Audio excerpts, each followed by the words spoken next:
Are you ready? All right. Go ahead and go. Hi, this is Loretta Bruning of the Inner Mammal Institute. You're going to hear me chat with Jeff Smith of Vroom, Vroom, Veer, and we're going to talk about your power over your happy brain chemicals. And Jeff already has power over his happy brain chemicals. Maybe. I hope I do. All right, thanks. That was great. I'm going to hit stop. I'll be right back. Are you ready to thoughtfully steer away from your revved up, frenzied, and far too often scripted life? Then welcome to Vroom Vroom Veer with Jeff Smith, where he guides you down the road differently traveled by sharing unique experiences with guests who have managed to shift away from a life stuck on cruise control and veered their way into a more authentic and fulfilling one in all sorts of interesting and kind of remarkable ways. Get ready to Vroom Vroom Veer with your differently traveled road chauffeur, Jeff Smith.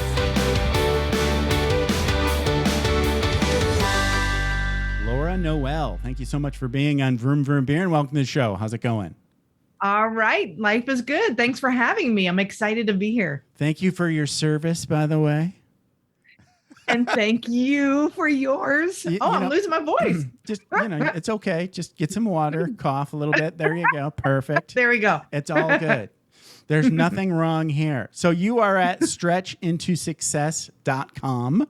So talk a little bit about what you are most excited about your business today. Today, I'm excited about my book that's coming out in the next few months. So I'm finishing that up. And I have a new podcast that is starting next week. So that's when the premiere is.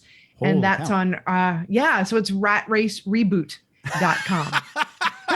I love it. Rat Race Reboot.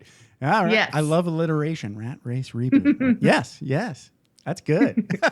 Congratulations on both. Thank you. Well done. So you are Laura Noel. You are a retired Chief Master Sergeant. Wow. Wow, that sounded official. Right? We have to try to tamp down the jargon as much as possible, right? Right. Reel it in. Got to reel it in, Chief. Okay. So, I don't know if you've got any stories to talk about. So why don't you try to tease? Do you have any funny stories from the military that you want to tease now? Ooh. They can be PG or R. I don't care. Well, I'm thinking about. You've got so many. I know, right? I've got so many, but I'm thinking about one in particular that sort of ties into kind of reinventing myself and what I do and what I help people do. And at that time, I was a vocalist in the Air Force Band. Wow. Awesome. Yeah. Nice. So I did a bunch of different jobs in the Air Force.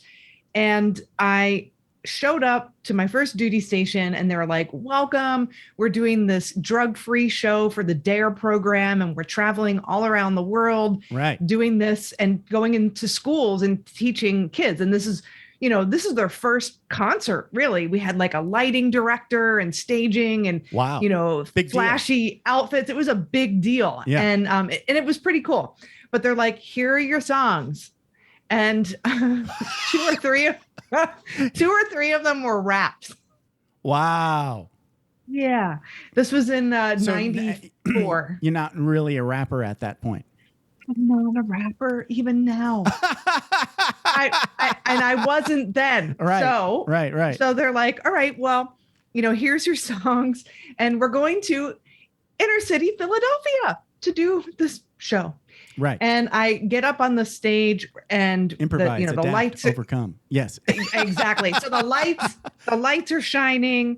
The fog machine is going. Wow. The show is starting and the male vocalist goes out into the audience and he starts to do his rap and the kids are loving it. Okay. And then the light shines on me and he's like, Laura, it's on you. So what you gonna do? And the light shone and the audience started laughing at me. That's awesome. Pointing, belly, like,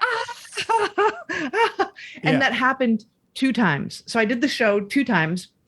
like that. We had 4 shows in this community. So we did a couple more the next day.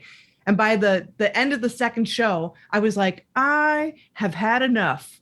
Like, I have to become a rapper right now. If I have to snag one of those kids out of the chair that laughs at me, because I would go through the show and I knew that midway through the show, I would win them over because I was singing some Mariah Carey stuff. And then by the end, we were like split off into teams, like having a little competition. And it was awesome. But the whole first half of the show, I was a nerd.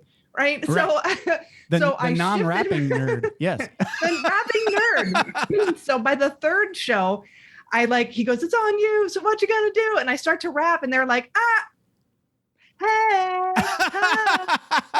So I just realized in that moment, kind of putting it all together, how really you can just shift your attitude and your state of mind. I didn't change anything I was doing. It was just how I felt. And like everything else shifted for me. So I didn't know at that time that was the life lesson, but fast forward into the work I'm doing now, I realized, wow, that happened for a reason. But funny story. Everything happens for a reason. That's amazing. Yeah. I did the, remember the Bass Talent show? Yeah. Right. What did you do?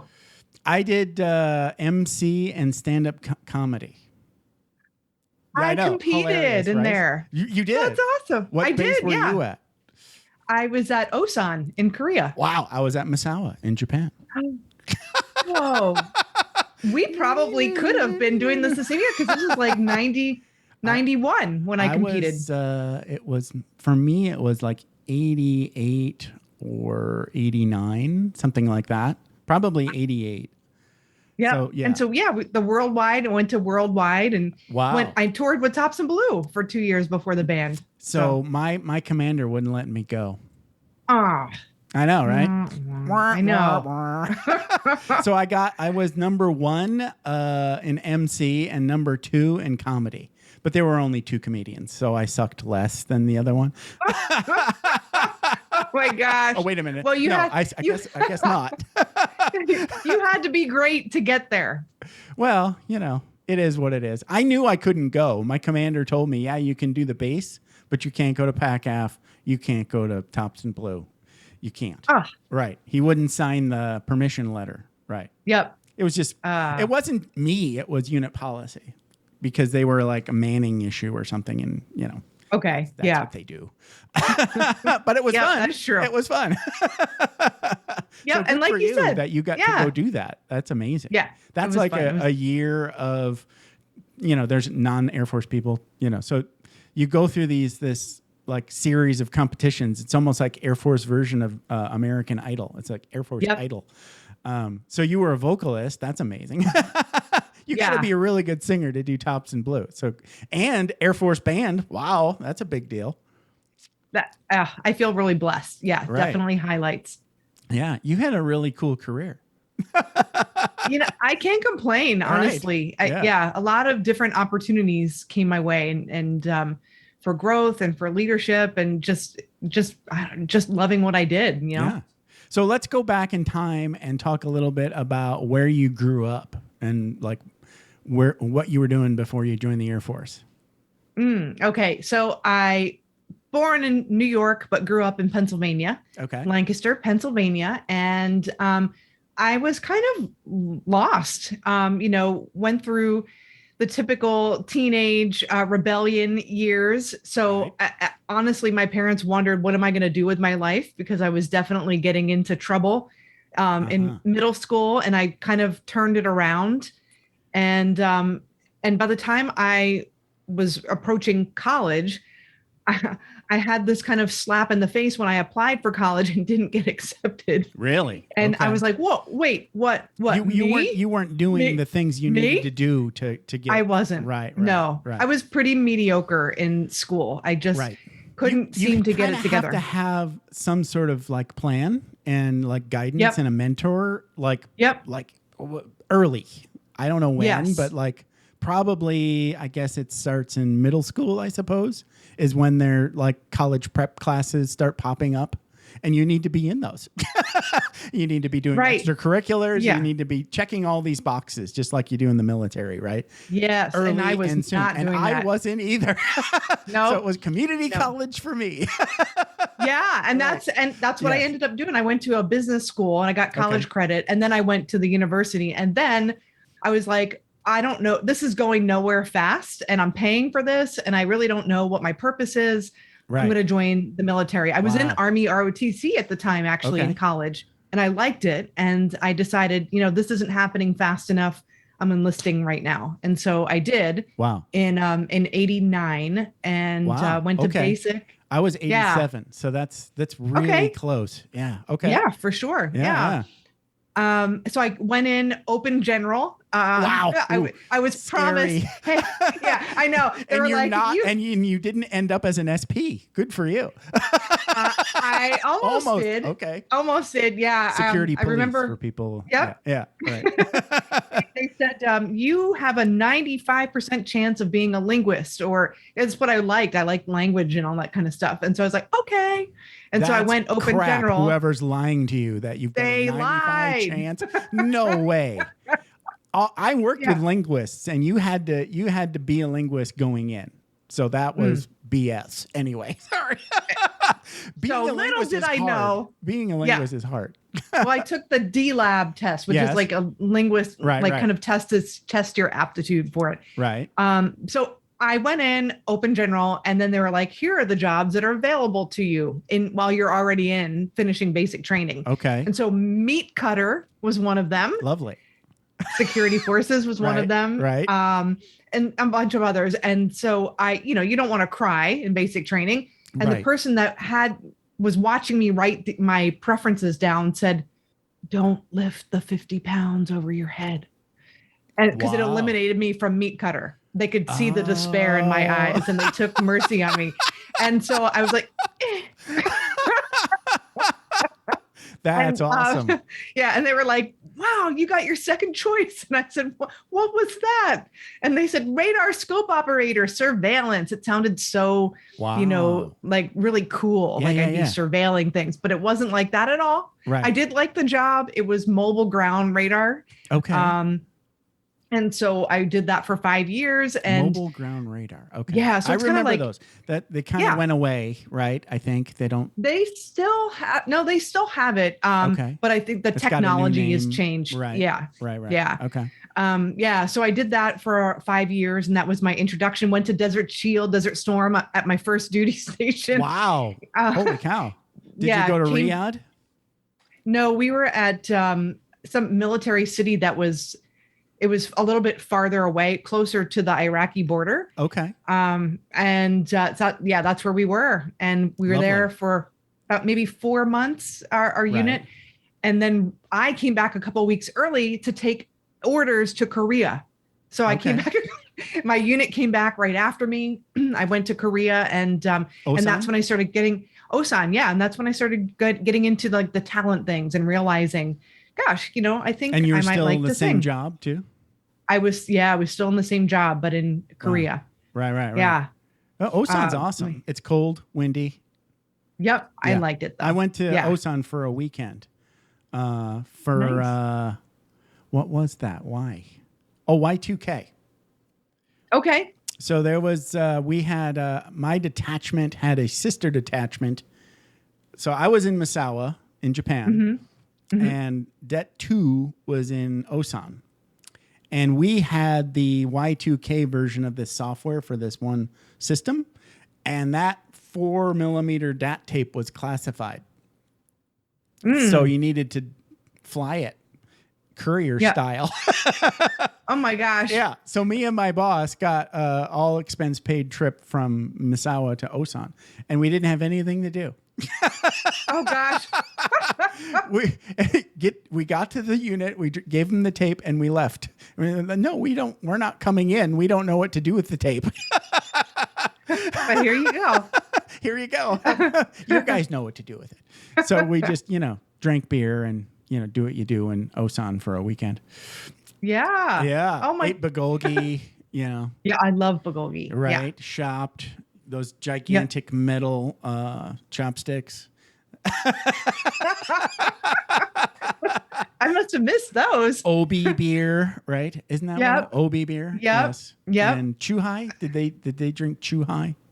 No, not when I was there. That I don't must have remember been that. a Japan thing then. Okay. My bad. Yeah, maybe. yet we digress. Okay. So now you're wow. Okay. So talk about what happened after Osan. So that's where you got into, so you leave Osan because you do Tops in Blue, but that's a year TDY, right? Or was that a PCS kind of situation? I did that. I competed for Tops in Blue and I toured with them. Right. Yep. I did the tour. And then in the midst of that, I got assigned to Yokota, Japan. Okay. So nice. I checked. Yokota's yeah. great. I checked into Japan and then I got picked up for another Tops in Blue tour. Wow. Okay. So I did it 2 years in a row. Holy cow. Yeah. And But they just come to you and say, we don't have a vocalist. Can you do it again?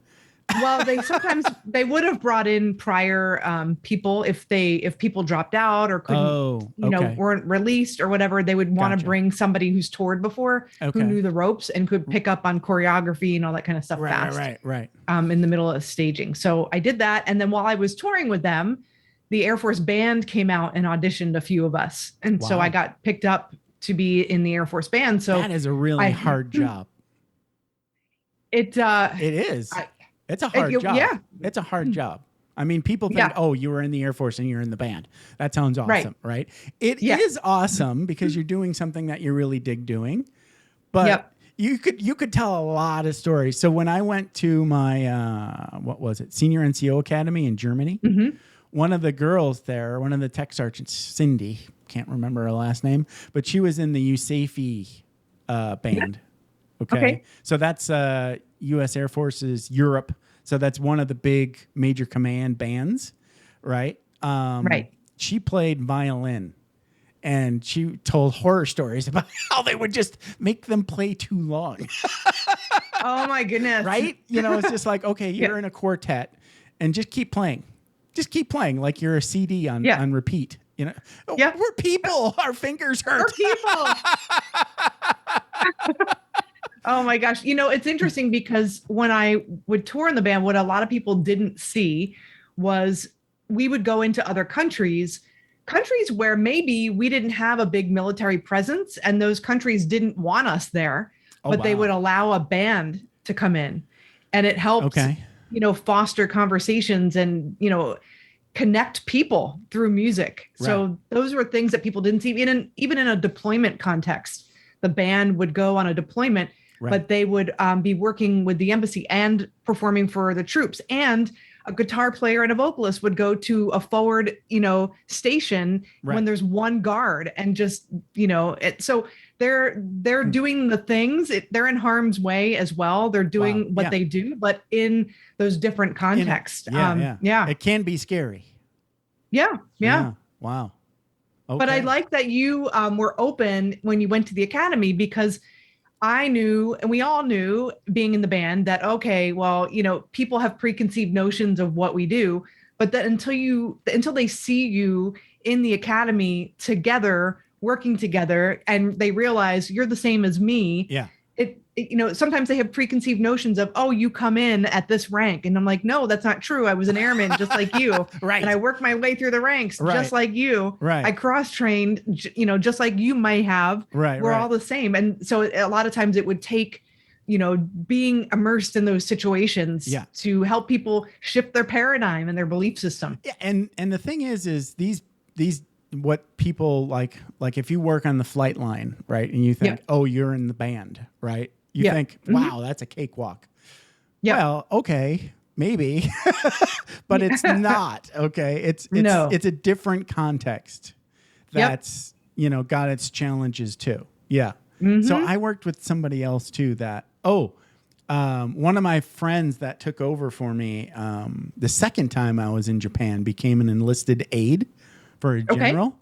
Have you ever talked to one of those guys, the enlisted aide guys? I bet. Yes. Oh yeah, because we do gigs with them. Yeah. Those guys are working their ass off. Oh my God. I know. They really are. And the protocol people? Protocol people are too. Yes. Yeah. Yeah. Yeah. It's just a whole new world. The upside of that is you get a lot of promotions and medals and stuff, I suppose, because the general's right there and he's like, yeah, you should get a medal. It happens a lot. Yeah. But, oh my God. I mean, you're working until the general's done working is basically when you work for a general, your hours are his hours, you know? Yep. And yeah. So I would never want that gig. Bless him. That would high stress gig. Yeah, definitely high stress. No doubt. So let's talk a little bit about you finding yoga because I have a complimentary story. So you were still active duty when you figured out you wanted to do yoga, or how did that all play out? Yeah. Okay. So over the years, probably like many of us who have served or are currently serving, I wanted to take advantage of my GI Bill and get my degree. And as a result, I was collecting degrees and certifications, maximizing, my tuition assistance and all that stuff. And I still hadn't landed on my purpose. I was like, well, let me just study, let me get an MBA, I was in arts administration, which is like an MBA for nonprofits, or let me do marketing and business management and that kind of stuff. But for years, I decided, I wanted to get yoga teacher certified. And there was no way at that time to use my tuition assistance to do that. There wasn't an organization that would offer that. And so finally I was like, you know what, this is stupid. It's $3,000. What am I going to put my life on hold because I'm too cheap to invest in myself? Like, how stupid is that? We've all done that though. Yeah. Yeah. So I decided to invest. It's like, if you want to do something, just do it. Don't wait for somebody to give it to you. Yeah, we have all these great benefits or give you permission. Right. So that was really, I just, took that into my own hands and invested in myself. But the cool thing is when I started to do it, it was over weekends through the summer. It just fit perfectly with my schedule. But the teacher that was teaching the certification said, hey, there's a guy I was stationed in Hawaii at the time on the North Shore who's teaching this yoga philosophy class. Oh, wow. For a week. And it just kind of landed. Too. Where were you in Hawaii? At Hickam. Okay. Yeah. I was up at Wheeler. Okay. Yeah. Yeah. Oh my gosh. I was under so there was like under the pineapples. There was a pineapple field across the street from Wheeler, just up the street from Schofield Barracks. Yeah, up north near the North Shore. Yeah. Yep. Well, not quite all the way North Shore, but anyway. On your way. Yeah. There was this 3-story building under the ground because it was an Intel unit. But anyway. Whoa. I digress. Okay. We definitely are following similar paths. But this teaching class was on the North Shore. And so nice. What that opened me up to is we read this book called Autobiography of a Yogi by Paramahansa Yogananda. And it just opened me up to just me being bigger than my role that I'm playing and the way that I'm serving in the world. Yes, I have my purpose and my work that I'm doing, and I want to do it to the best of my ability. But, it just expanded me to what is a bigger purpose for me. Kind of starts filling in that what's going on in reality piece. Yes. Yep. Yeah, exactly. What's that was just a big inside of me. What's going on with other people. What's reality kind of maybe about? In the universe. In the universe, right. Yes. Yeah. What the hell is going on? Right. What the hell is going on in the universe? It's one of those big things that... Kind of a big thing. It is.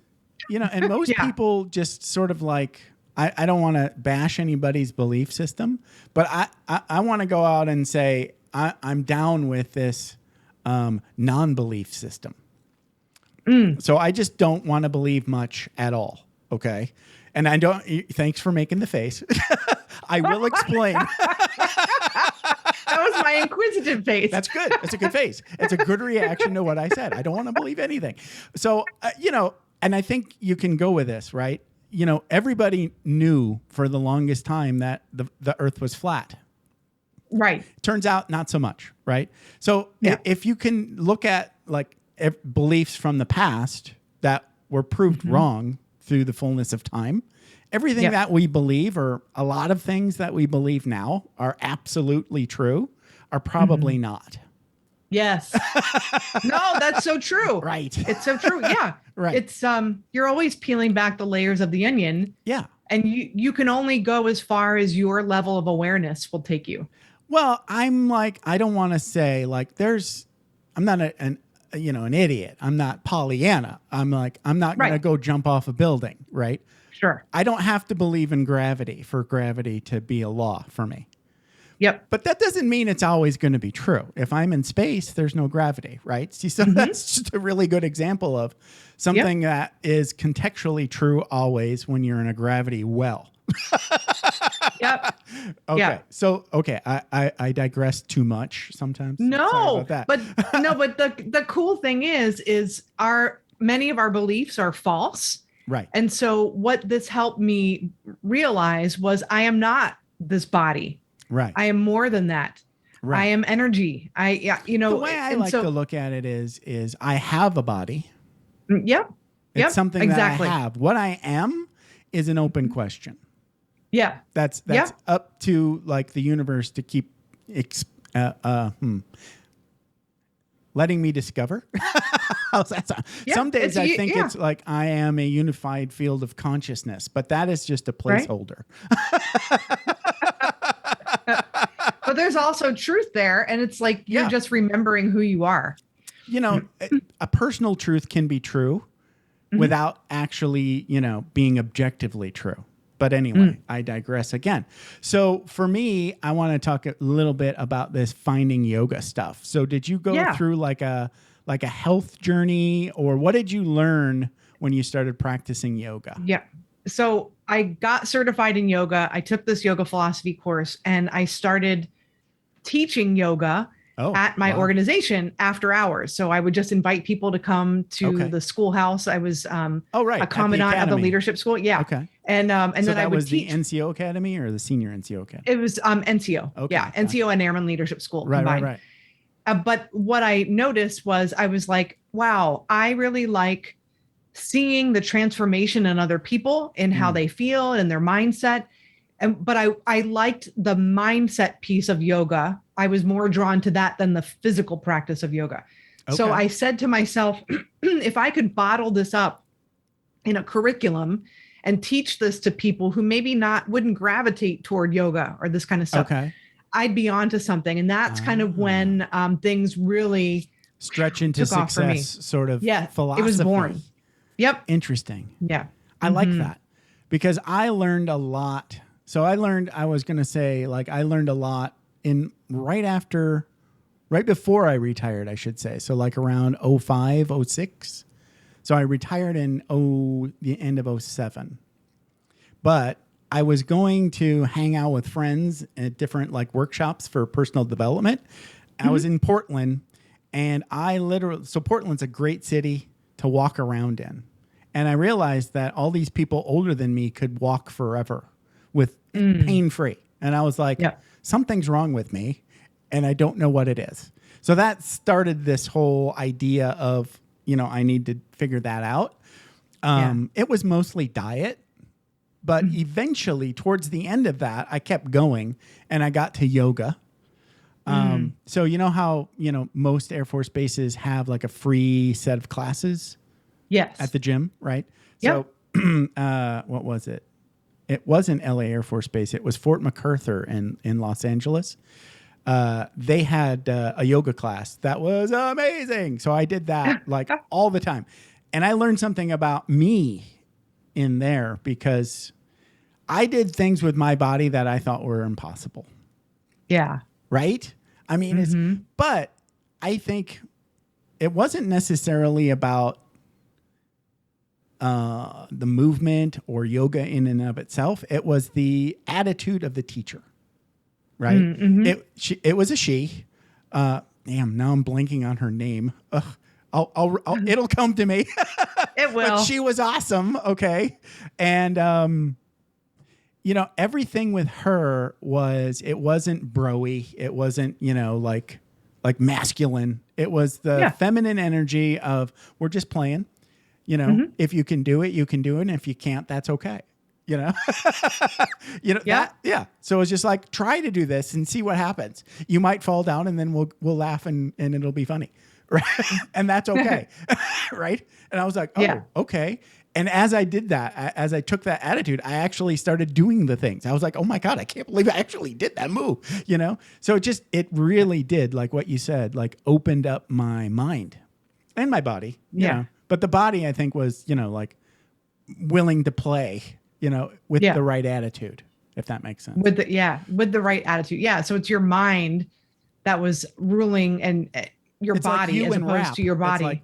It's like you in that rap story. It's like, I'm not a rapper. And then you're like, I better be a rapper now. I don't like this, so I'm going to be a rapper now. Okay. I surrender. I've got that in me too. It's there. I just got to draw from it.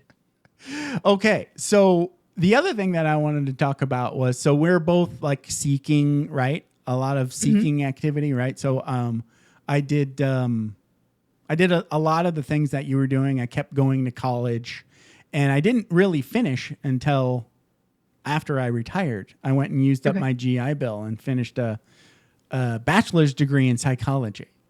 And I learned I didn't want to be a psychologist. That's okay. That's all right. That's okay. Yeah. And then I went to massage school, and I realized I didn't want to be a massage therapist, but it was amazing. Yeah. Because I learned how to, like, all my pains now I know how to fix.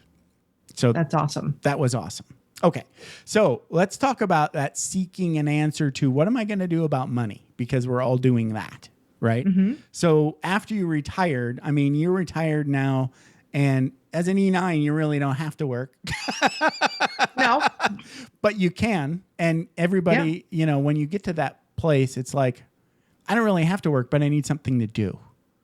Right. And it's more about, you have to give something and contribute. It's about living my life and moving toward or living in my purpose. Growth, right. Growth. Yep. It's giving. Yes. So contributing. It's helping contributing. People. Yeah. Exactly. Yeah. And so building my business was something, when I made the decision that I wanted to find a curriculum to kind of help people and work through this, I met my mentor. I went to a personal development seminar, and in front of 500 people, I stood up and I was like, how do you know when you found your purpose? And we had a little dialogue. I said, I have to retire in 3 years, and I don't know where I'm going. I'm not passionate about anything. Okay. And so that kind of started our conversation together.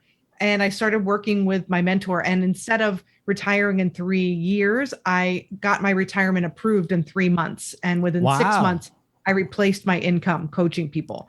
I just got that clarity of vision. I was getting coached and mentored. And even though it was uncomfortable, I had trust that he was, guiding me in the right direction. And I had trusted myself because I had been doing all this Bob Proctor work. By the way. It's Bob. Yeah, it's Bob Proctor. Yeah. I remembered. Hey, look at that. I remembered Bob's name. Yeah. So Bob, I invested a lot. Yeah. He is awesome. He's 87, no signs of slowing down. Wow. Yep. And he's incredible. But I invested in working with him. And if he told me to stand on my head, sing the alphabet backwards, I would have done it, because everything I'd known about success in the military wasn't what was going to get me to the next level that I wanted to go to. Right. If I wanted to create more of the same, absolutely. But this is about growth. You can't, right. And so that's a challenge in and of itself, right? Mm-hmm. Because most retired Air Force people have this sort of like dangling golden ticket in front of them that they can keep doing whatever the hell they were doing in the Air Force for the rest of their lives in some way, or as a contractor or as a federal civilian. If you want to do that, it's there. You can do that. Yeah. And absolutely. It's kind of tempting because it's super comfortable. I did it for 3 years. I was like, okay, let's go do this because I don't have a clue. So I kept doing the same job I did. And then that pull sort of just like made me stop, Yeah. I was like, I can't keep doing that, I know where this goes, and I'm already bored. And you know what? There's nothing wrong with going down that path. But let me tell you, when I made the transition to entrepreneur, So we were, my husband is also, it was scary. And my husband was also in the military. Right. He had a year left on his contract and he wanted to retire. And we were living in Hawaii, and you know, the cost of living there. Yes. It's expensive. We purchased a house because it was the same price as on base. And they told him, we're not going to let you retire. You're going to have to take an assignment. And I already was in retirement mode and building my business. And I'm like, well, not going to let you retire. What was he, an officer? No, he was enlisted. And I was like, well, I'm not going to go with you because I'm building my business, and you're just going to go for like 7 months and then be on terminal leave. So it was scary because I was like, where's the money going to come from? Where are the clients going to come from? And that's when I kind of kicked it into high gear and just started focusing on what I wanted instead of the fear of what I thought I would be lacking. Right. And that's when things started to skyrocket. And his assignment ended up, other people got involved in it and it got canceled and he was able to retire. So things worked out beautifully. It shouldn't have happened that way. Right. But it did. And so that's Same kind of the point is like, and I was like, how can that happen? The only thing that I can imagine, and this is getting jargony, so sorry everybody, but like if you're if you had enough retainability or something like that to finish the assignment without doing anything, then they can make you do that assignment, I suppose. Yeah, it was something like that. Yeah. Yeah. So it must have been like a short or something, but the same thing happened to me. I did something really dumb. I left like all these overseas volunteer things on my dream sheet. As I'm sitting in the States, yes, you're making the face again. Oh, that was dumb. Yes, because I was planning to retire. Oh, it was dumb. Yeah. It was dumb. I totally, when you're in a stateside assignment, you totally forget about your dream sheet. Right? Yeah. Right. Yeah, you do. And it turns out that I was an overseas volunteer. So as soon as I was eligible for an assignment, I got it just like that to go back to Misawa again as a master sergeant. And I had already been in that unit and I didn't want to go back. Yeah. So, I mean, it was an easy 7-day decision for me. I was, okay, I'll put in my retirement now, but it screwed me because I could have finished out my high 3 and more easy had I just, wiped out my dream sheet. That's okay though. I was more than ready to go. Right. And there's no in accidents. the end of the day, it didn't matter. And it all worked out in the end. Yes. That's awesome. So, okay. So let's talk a little bit about like what you do in your business, what's your like coaching style, and how do you like this? It sounds fascinating. How do you apply like yoga philosophy to help like people and businesses and military and everybody you help? Let's just talk about that. Yeah. So for individuals, I really help them get aligned with their purpose because this material that I coach is what helped me find my purpose. And I also teach people to make decisions that are in harmony with the goals that they set. And I also teach them how to set goals, not the way we've been taught, but more like a vision for your life, something much bigger that they've never done before. It's exciting and scary, and they have no idea how they're going to get there. Now that's a vision. So that's where I help them align. So, we have a part of our mind that our paradigm that keeps us kind of stuck in the rat race and the things that we do over and over again repetitively. Right. But in order to create different circumstances in our lives or in our careers and our relationships, we can't just change our behavior. We have to get to the root cause of our results in the first place, which is the paradigm. So I, in essence, help people create a new paradigm or a new self-image around the version of themselves that they want to become. And then I help them get there. Okay. Oh, that's and fun. So it's and how it brings in the yoga philosophy and universal laws is, we've heard thought leaders say, and they agree on one thing: we become our thoughts. And I could tell you the science behind that in your brain, but it's also in terms of universal laws, things that we repetitively think about. Right. We manifest, we attract. Right. So I'm teaching people to align themselves so that they're working with universal laws and allowing those laws to support them so they get their vision, they go farther, faster, as opposed to, which is so in alignment with your podcast, As opposed to fighting it all the time, which is what we do, which is why we get stuck in indecision and why we have 12 million things on our plate and none of them are really advancing us. And we're busy, but we're using that and saying, oh, well, I'm busy, so I must be successful. No, you're busy. Yes, right. You're just busy. Yes. So I get it. It's really about purpose. Interesting. Yeah. So, and another thing that I was going to say is like people, especially people in the military, this applies to, is like they don't understand that like they don't need permission from anyone or anything to change their mind, Right. Yeah. It's like, oh, I didn't even know I could think that. Right. That I don't know how many times I've said that. Right. Especially me too. Right. I mean, we all go through that. The other thing that I thought of was this idea, I'm a computer nerd. Right. So I think of our mind as sort of like a programmable system. Yes, it is. Right. Yeah. And it programs itself whether or not you're driving that, you're coding or not, right? Yep. That's what people living on default mode, not thinking about programming their own brain. It gets programmed by everybody else.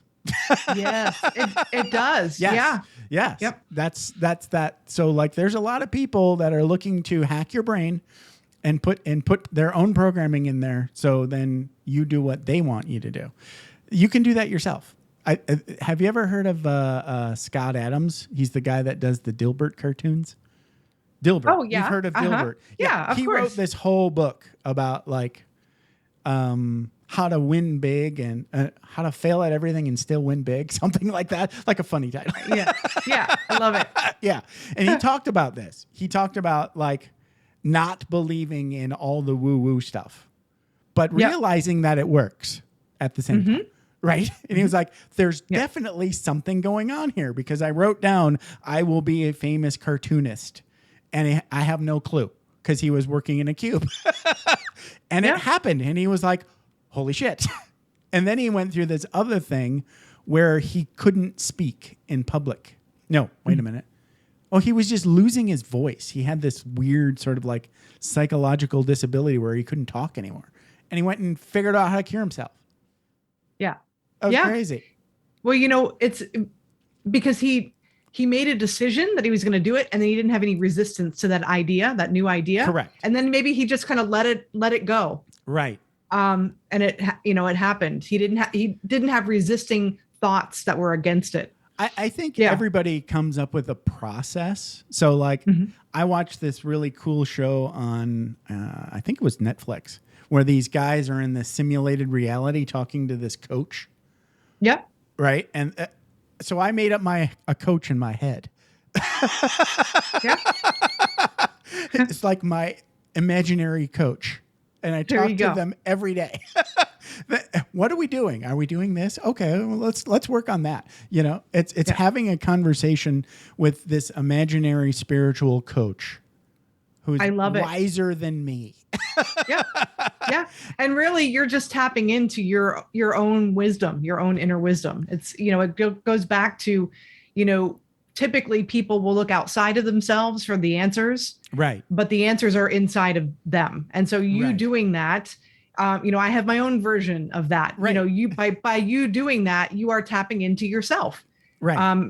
And that's where the answers are. But most people will not slow down enough to do that. Yes. That's why they're in the rat race. That's why they're stuck in busy mode. I think on default. Yes. So like we were saying, like we were both going through that seeking behavior, and you keep trying to fill in. So I think like if you can get right with what's going on, right, and be like at peace with that, then it makes the what am I going to do about money easier, in my experience, right? Because I was sort of like spinning my wheels trying to figure out what I was going to do about money for a long, long time, even after I kind of like put in those placeholders, right? Yeah. And I realized I definitely don't have the personality of an entrepreneur. I would always much rather just have a job. Yeah. And that's okay. Right. Yeah, definitely.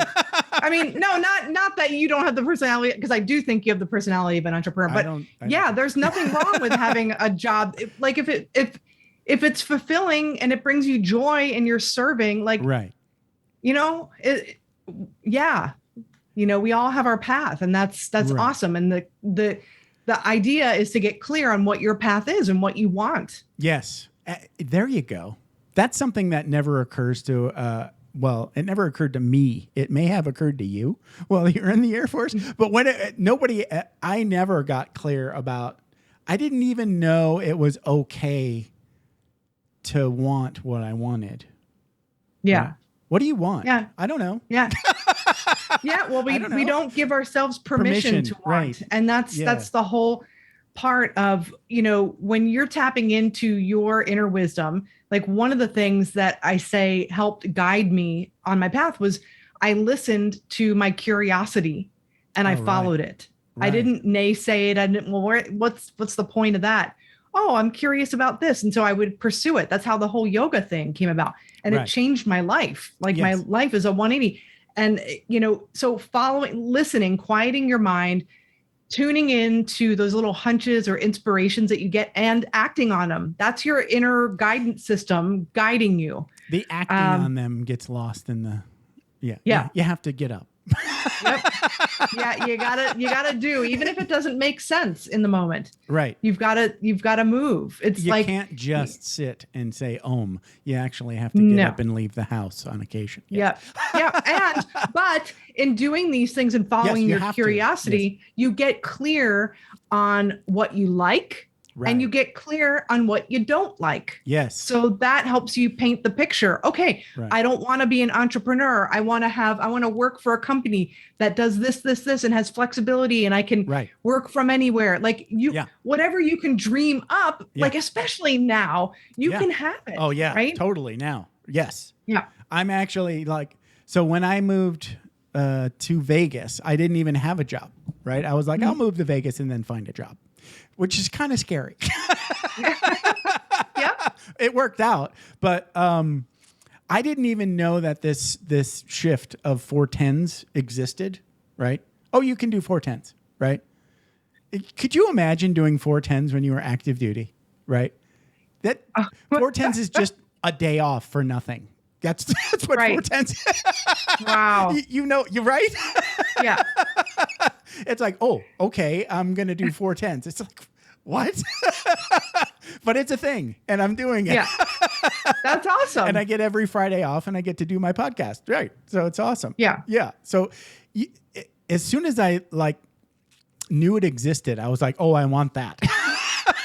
Yeah, like you don't know the things exist to even know to ask for it. With pandemic kind of thing, it's like there are so many work from home jobs and so many 410 jobs, Yep.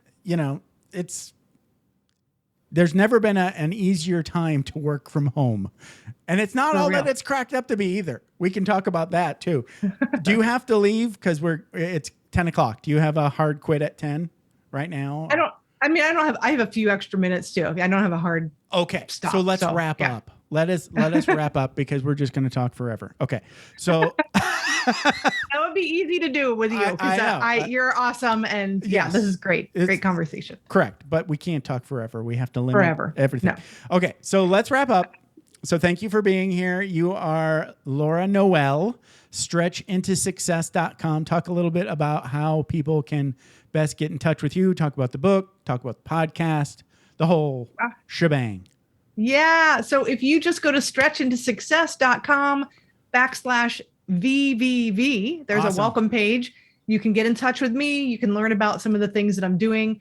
And also, if you want to catch the premiere of my podcast, Rat Race Reboot, it is ratracereboot.com, and you'll find more information on that as well. When are you going super live? Excited. When are you going? Next week? On September 2nd.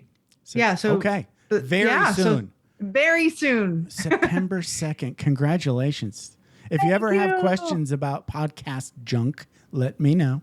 I'm sure I will. Yes. Thank you. I appreciate it because this is all new. It is huge. There's so much to know and so much to screw up. So don't worry about the screw upping. You'll be fine. It'll be all right. You'll be fine. I'll just learn the lesson. Yeah. And I've pivoted so many times on the podcast where I had a podcast and I had to throw it all away and do it all over again because my brain was stupid. So, that's okay.